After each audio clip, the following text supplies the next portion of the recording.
Le nom de la boîte, c'est quoi le storytelling? Parce qu'en vrai, du coup, tout le monde le prononce plus ou moins n'importe comment à sa façon. Est-ce que c'était le projet? Non, non, non. En fait, le vrai truc, c'est vraiment équité. D'accord, il y a Il y a vraiment un terme par rapport à ça. L'objectif, c'était, dans un premier temps, de s'amener à respecter, nos employés. C'est aussi quelque chose qui nous tient à cœur, et c'est ce qu'on voulait mettre en avant et ouais, ça passe par d'abord, la rémunération et puis, toutes les missions qu'on est en train de mettre en place, quoi. OK. Donc, équité pour dans le sens, on est égaux, quoi. C'est quoi le métier d'équité, du coup? Alors, au-delà du métier, c'est plutôt une mission. On va essayer en fait de revenir sur une pureté de l'ingénierie pour, développer des produits informatiques. Mmh. Voilà, pas de chichi, on y va, c'est un peu notre mission. Pour les métiers par contre, voilà, il y a des coachs agiles Ouais. comme Johan, des développeurs, des architectes, pour ne pas les nommer, Julien et Laurent Ouais. et donc il y a des UX aussi, UI aussi avec Mehdi et d'autres corps de métiers qu'on a encore, et qu'on va continuer Alors, à vous développer. allez vous allez faire, beaucoup de régie, beaucoup de centres de services, beaucoup de conseils, beaucoup d'AT? Alors plus, Qu'est-ce qui prédomine? plus régie à l'heure actuelle, hein, Ouais, forcément, avec nos côtés d'expertise, c'est pour ça que les clients viennent vers nous ouais. et demain, voilà, d'autres offres qui arriveront, comme la formation, ou même, de la mise en place de solutions, vraiment très courtes, et qu'on va vouloir mettre ça, Bientôt Calliope? ouais, ouais, je suis en cours sur Calliope, ouais, Bien, j'ai ouais, toi aussi, tu as Bonjour, vécu? ouais. Ouais, les 24, 23 critères, ouais. C'est ça, En c'est vrai, ça. moi, comment ça s'est passé le process de rédaction, du QCM? Est-ce qu'il y a d'autres personnes qui ont contribué? Oui. Vous avez travaillé tous ensemble sur, dans l'équipe? Ouais, ouais, ouais, on a travaillé avec, Vianney, Mmh. Maxime, et des relecteurs aussi, qui sont venus pour, reprendre un petit peu les formules et éviter les fautes de frappe, Mmh. et Ouais. aussi accueillir, des retours d'expérience un peu plus, on va dire, opérationnels. Parce que l'agilité, c'est pas que de la théorie, c'est nous, ce qu'on prône, c'est surtout le retour d'expérience et Mmh. notre vécu, pour prendre du recul, pour discuter, pour échanger, pour plein de belles choses, en fait, au bout du compte. Et ouais, on a travaillé en collaboration un peu avec, tous ceux qui étaient, des profils agilistes. C'est vrai, il y a d'autres choses que Bah, Scrum dans l'agilité, vous voulez dire? bah, il y a plein de trucs en fait. Enfin, il y a non mais c'est Tu peux être agile et Scrum, mais la réciproque n'est pas vraie.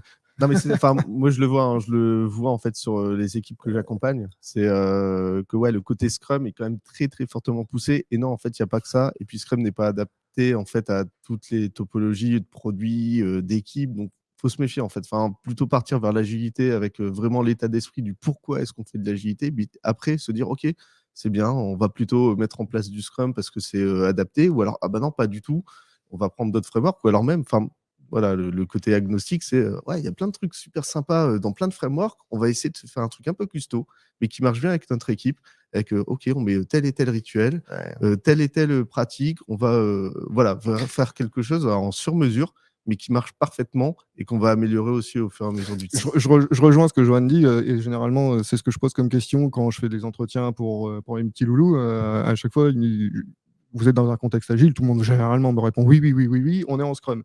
Je fais: «Bah, pourquoi Scrum?» Et généralement, on me répond: «Bah, pourquoi pas?» Ouais, mais c'est pas forcément la réponse que j'attendais. C'est, pourquoi tu as utilisé Scrum au bout du compte? Tu connais la genèse, tu Ouais. sais pourquoi tu vas le mettre en place, pourquoi tu as mis autant de rituels là-dessus, pourquoi tu veux rentrer dans ce cadre-là? Est-ce que c'est adapté à ton Mmh. contexte économique, aussi à ton équipe, en fait, au bout du compte? Et même par rapport au style de développement que tu veux mettre en place.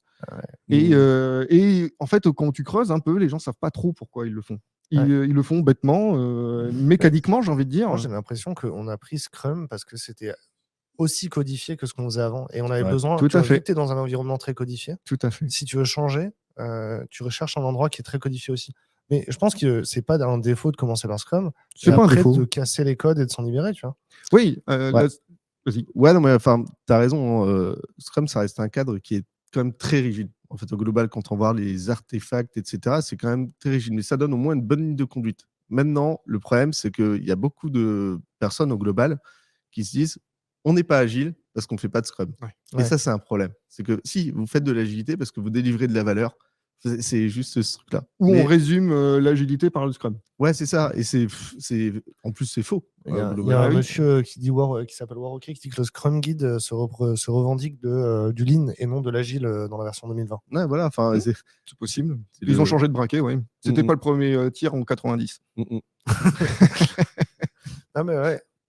Et donc, du coup, effectivement, il y a toutes ces cérémonies. Voilà, un Mmh. des premiers trucs qui m'a donné envie de sortir du Scrum, c'était le rythme d'itération. En fait, Ouais. j'en avais marre d'être bloqué sur une semaine ou 3 semaines, alors que, en fait, il y a des trucs, tu as envie de les faire sur 2 semaines, et des trucs, tu as envie de les livrer le lendemain. Oui, après l'un n'empêche pas l'autre. En fait, au bout du compte, c'est qu'à la limite, quand tu es prêt, bah, tu peux continuer à livrer. J'ai eu l'impression que des fois, on livrait avec des bugs. Ah, ça.